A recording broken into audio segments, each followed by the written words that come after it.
नमस्कार दोस्तों। अवतारी प्रधानमंत्री भगवान विष्णु के अवतार छत्रपति शिवाजी के भगवान या भगवान शिव के अवतार और न जाने किन किन देवी देवताओं के अवतार नरेंद्र मोदी के शासनकाल में औरंगजेब पर चर्चा अप्रासंगिक है। जी हां, अप्रासंगिक है, क्योंकि अब तो नरेंद्र मोदी सुनीता विलियम को लेके आते हैं, अंतरिक्ष से बुला लाते हैं जब कोई भी उन्हें वापस नहीं ला पा रहा होता है। सब हार मान लेते हैं, तब वो बुलाते हैं। जी हां, ये मैं नहीं कह रहा हूं, ये भाजपा आरएसएस के ही लोग कह रहे हैं। अब जब नागपुर में आरएसएस के अपने मोहल्ले में, महल इलाके में आग लग गई, वह दंगा फसाद हो गया, कई पीटे गए, कई पिटवाए गए, और उसके बाद में अब आरएसएस के प्रचार प्रमुख सुनील अंबेडकर निकल कर कहते हैं, ये डॉक्टर भीमराव अंबेडकर वाले अंबेडकर नहीं है, ये ब्राह्मण वाले अंबेडकर है। तो सुनील अंबेडकर निकलते हैं और कहते हैं कि अरे अब औरंगजेब पर चर्चा अप्रासंगिक है, उस पर चर्चा ही नहीं होनी चाहिए। उसका क्या मतलब है? उसके भूत पर हम चर्चा क्यों कर रहे हैं? बड़ा अच्छा लगा मुझे कि बिल्कुल उसके भूत पे चर्चा क्यों कर रहे हैं, लेकिन उसका भूत भाजपाइयों और संघियों के दिमाग पे ऐसे गूंज रहा है कि गजब की स्थिति है। जब अपने घर में आग लग गई तो यह दिखने लगा। जो भाजपाई संघी बीएचपी और बजरंग दल के वो उन्मादी लोग जिन्होंने धर्म ग्रंथ से जुड़ा हुआ, धार्मिक चादर से जुड़ा हुआ वो आग लगाई थी, वह लोग खुद ही पुलिस थाने चले जाते हैं और कहते हैं हम सरेंडर कर रहे हैं, गिरफ्तार कर लीजिए। क्यों? किसका संरक्षण है? क्यों इतना बेखौफ है कि कर लीजिए गिरफ्तार, होने वाला मेरा कुछ है नहीं? क्योंकि वो संघ के वैसे 50 लोग और गिरफ्तार किए गए, उन पर बात नहीं हो रही है, इन पर जरूर बात हो रही है, जो ये 8 लोग। क्यों? क्योंकि ये फंस रहे हैं, इनकी हालत बिगड़ी हुई है। ये उस वक्त में है जब नरेंद्र मोदी नैरेटिव कुछ बनाना चाह रहे हैं और बन कुछ रहा है। नरेंद्र मोदी के उड़ीसा से सांसद पुरोहित पंडित जी हैं, वो बता ही चुके हैं कि नरेंद्र मोदी पिछले जन्म में शिवाजी थे, छत्रपति शिवाजी, जिन्हें पूरा महाराष्ट्र भगवान की तरह पूजता है। तो साहब, महाराष्ट्र जिन्हें भगवान की तरह पूजता है वही तो थे नरेंद्र मोदी। और ये पहले व्यक्ति नहीं है, इसके पहले भी भाजपा के तमाम लोग इस तरह की बातें कर चुके हैं। एक गोयल साहब ने तो पूरी किताब ही लिख दी थी कि नरेंद्र मोदी तो विष्णु का अवतार है, भगवान विष्णु का, और न जाने क्या क्या ये बताते हैं। उधर आप देख लीजिए, जो राम जन्मभूमि न्यास के कर्ता धर्ता हैं चंपक राय, वो चंपत राय जो जिन पर तमाम आरोप लगे कि उन्होंने वहां घोटाला किया और न जाने क्या क्या, वो चंपत राय भी नरेंद्र मोदी को भगवान विष्णु का अवतार बता चुके हैं। इसी तरीके से नरेंद्र मोदी खुद ही अपने मुंह से काशी में गंगा के बीच में खड़े होकर के नाव पर वहां बता चुके हैं उस महिला पत्रकार को कि वो तो नॉन बायोलॉजिकल हैं, वो तो अवतारी हैं। और फिर उसके बाद वो वाराणसी के काशी बाबा विश्वनाथ के मंदिर में खुद को बिल्कुल बाबा विश्वनाथ की वेशभूषा बना करके खुद को त्रिशूल लेकर के शिव साबित कर चुके हैं। तो अब आप समझ लीजिए, तो जब यह कर चुके हैं तो आपको थोड़ा डरना चाहिए।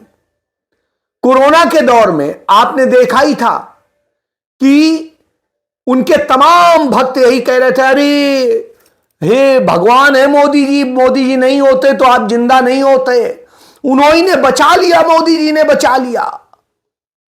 आपने अभी हाल के दिनों में देखा था, एक रो रहा था, ऐसे रो रहा था। मुझे याद आया राजा रजवाड़ों के समय में रुदाली करने के लिए बुलाए जाते थे लोग, तो जो रुदाली करने आते थे इतना नेचुरल रोते थे, गजब। तो वही दिखाई दे रहा था। क्यों रो रहा था? नरेंद्र मोदी को कुछ हो गया था क्या, या नरेंद्र मोदी क्या है, क्या स्थिति है, बीमार पड़े हैं, आखिरी सांसें गिन रहे, क्यों रो रहा था समझ में नहीं आया, बहरहाल रो रहा था। तो ये घटनाएं तमाम जगह होती हैं, देश में, देश के बाहर, तमाम जगह रुदाली वाले ऐसे लोग, और उनके कनेक्शन खोजिएगा तो बहुत कुछ मिल जाता है। बहरहाल इन कनेक्शन की ही बात में आता हूं। तो कनेक्शन ये है कि ज्ञान विज्ञान और उसको तलाशते हुए सुनीता विलियम अपने दूसरे अंतरिक्ष के सफर में गई थी।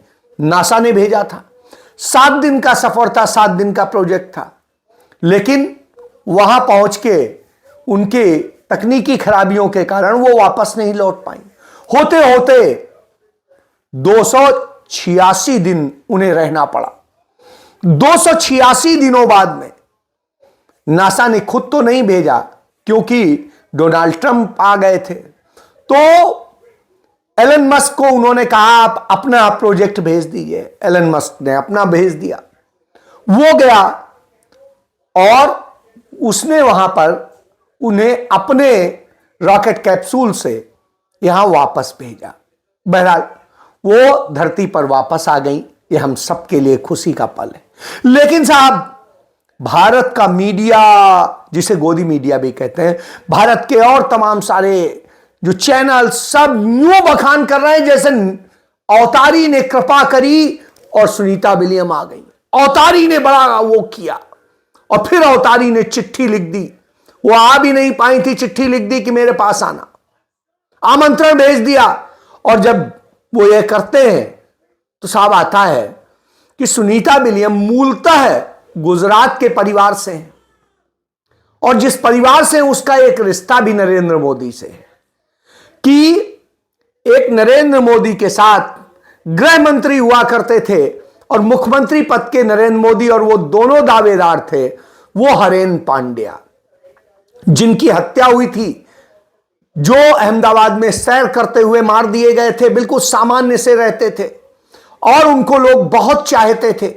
उनकी टिकट नरेंद्र मोदी ने काटी थी, और उसके बाद में उनके पॉलिटिकल करियर को बर्बाद करने का काम किया था। तो उन्होंने अस्पताल में जाकर के नरेंद्र मोदी को खरी खोटी सुनाई थी। वो हरेन पांड्या फिर उसी के बाद में गोलियों से तर तर तर तर तर तर तर भून दिए गए थे। तो साहब, वो हरेन पांड्या और सुनीता विलियम भाई बहन है। वो सुनीता विलियम के फुफेरे भाई थे, और सुनीता विलियम 2007 में तब गई थी गुजरात।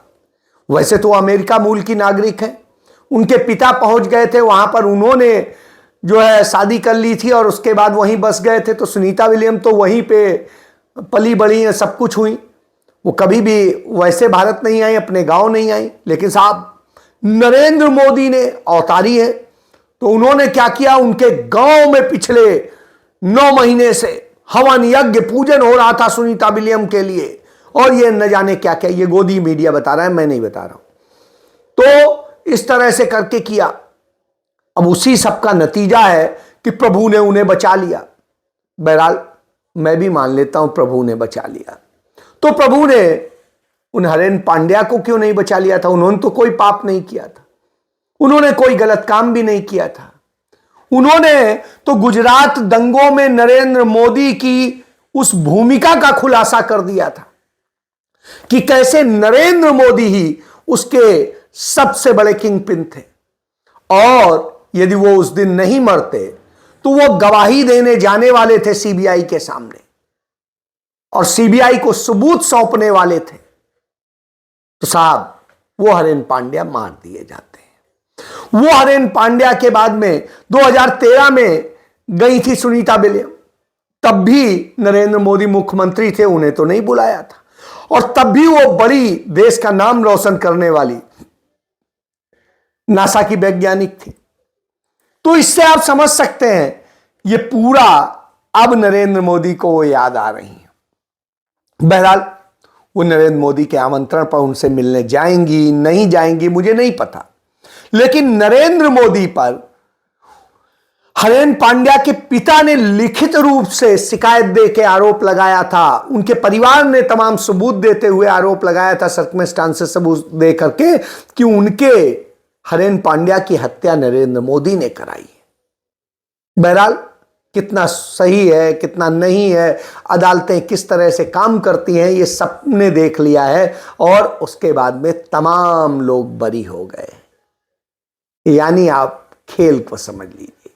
ऐसे ही बरी हो जाएंगे वो लोग जो नागपुर में तमाम धर्म ग्रंथ या उससे जुड़े हुए चीजें जलाने के आरोपी हैं, जो दंगा फसाद कराने के आरोपी हैं, क्योंकि यही तो मोडस ऑपरेंडी है। अपने लोगों को इस्तेमाल किया जाता है। हमें दिल्ली का 1984 का भी दंगा नहीं भूलना चाहिए। उस दंगे में 49 भारतीय जनता पार्टी आरएसएस के लोग थे, जिन्होंने पूरे उसमें दंगे फैलाने का काम किया, उकसाया और सारा काम किया, आग लगाने का काम किया था। और एक बार आग लगती है तो घी डालने वाले कई होते हैं और उसके नतीजे होते हैं। और उन सब के खिलाफ जो दर्ज एफआईआर थी, वो एफआईआर भाजपा की ही मदन लाल खुराना की सरकार में वापस ले ली गई थी। कोई उस पर चर्चा नहीं करता है। कोई इस पर चर्चा नहीं करता है कि लाल कृष्ण आडवाणी ने अपनी किताब माई कंट्री माई लाइफ में लिखा है कि इंदिरा गांधी ब्लू स्टार नहीं करना चाहती थी, हम सब ने दबाव डाल के उनसे करवाया। यानी अब आप समझ लीजिए कि खेल क्या है। नफरत फैलाने के वक्त में साहब ये थे, फिर उसके बाद में वोट का लाभ उठाने के लिए दूसरे पर आरोप लगाते हैं। यह है इनका खेल। इसके साथ आगे भी देख लीजिए, अवतारी है ना ये लोग, तो अवतारियों का यही होता है। इसी तरीके से तो सुनील अंबेडकर अब औरंगजेब को प्रासंगिक नहीं मानते। क्यों?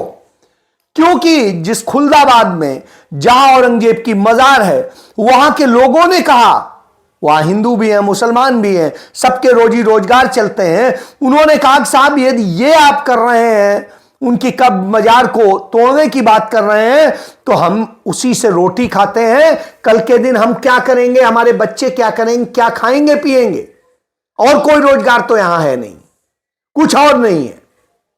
और उसको लेकर के उन लोगों ने सवाल उठाया। औरंगजेब ने अपनी मौत के पहले ही 13 रुपए इस बात के लिए निर्धारित कर दिए थे, और वो निर्जन जगह थी जहां उन्होंने कहा था कि इस जगह मुझे सामान्य सी जगह पे करना है, मेरे लिए वो बर्बाद नहीं करने की जरूरत है। और उन्होंने उसी 13 रुपए में सब चीज बनाने की बात करी थी, और उसी में बनी उस समय के 13 रुपए। तो अब आप समझ लीजिए, अपनी कमाई से, अपनी जमीन पे, अपने उस पर ही उनकी मजार बनी है। लेकिन साहब नफरत से भरे लोग उससे भी नहीं जी पा रहे हैं। चलिए, यदि हम तमाम कहानियां बताते हैं तो हमें फिर पूरा इतिहास देखना पड़ेगा, और पूरा इतिहास देखेंगे तो संघी बेनकाब हो जाते हैं, इनकी गंदगी सामने आ जाती है। ये वही लोग हैं, रूप बदल बदल के आते हैं। उस समय ये उसी तरह खड़े थे। इन्हीं के घरों की बेटियां मुगलों के घर में ब्याही गई थी, और इसका सबसे बड़ा उदाहरण दिया कुमारी हैं, जो डिप्टी सीएम है राजस्थान की सरकार में। उन्हीं के जयसिंह, राजा जयसिंह जो था, उन्हीं के बाबा पर बाबा थे, और उन्हीं ने अपनी बहन, अपने बुआओं को यहां पर मुगलों को सौंपा था, दिया था, उनके हरम में छोड़ा था। तो अब आप समझ लीजिए उस खून के साथ सदैव रहे। सिंधिया ये मुगलों के हुकूमत बजाते रहे। इसी तरीके से तमाम और लोग मिलेंगे आपको। यह इनका खेल है। तो साहब अवतारी बाबा जो है, इस उसमें लगे होते हैं कि कैसे हम हर चीज का क्रेडिट ले लें, तो वो ये करने की कोशिश करते हैं।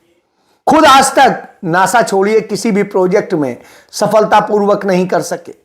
हर जगह सिर्फ भारत की बेइज्जती कराते रह रहे हैं। अमेरिका के आगे जिस तरह से सरेंडर हुए हैं और जिस तरीके से भारत को गिरवी रख दिया, उसकी अस्मिता को गिरवी रख दिया है, वो चिंता का विषय है। बेरोजगारी, महंगाई, सारी चीजें हम फेस कर रहे हैं। और ऐसे में जब तमाम आवाज राहुल गांधी बनते हैं और जब इन खेल पर कांग्रेस हमला करती है तो मोदी विश्वगुरु नहीं अवतार बन जाते हैं, भगवान बन जाते हैं। तो साहब भगवान से कौन पंगा लेगा? तो अब ये भगवान के खेल देखते रहिए। जय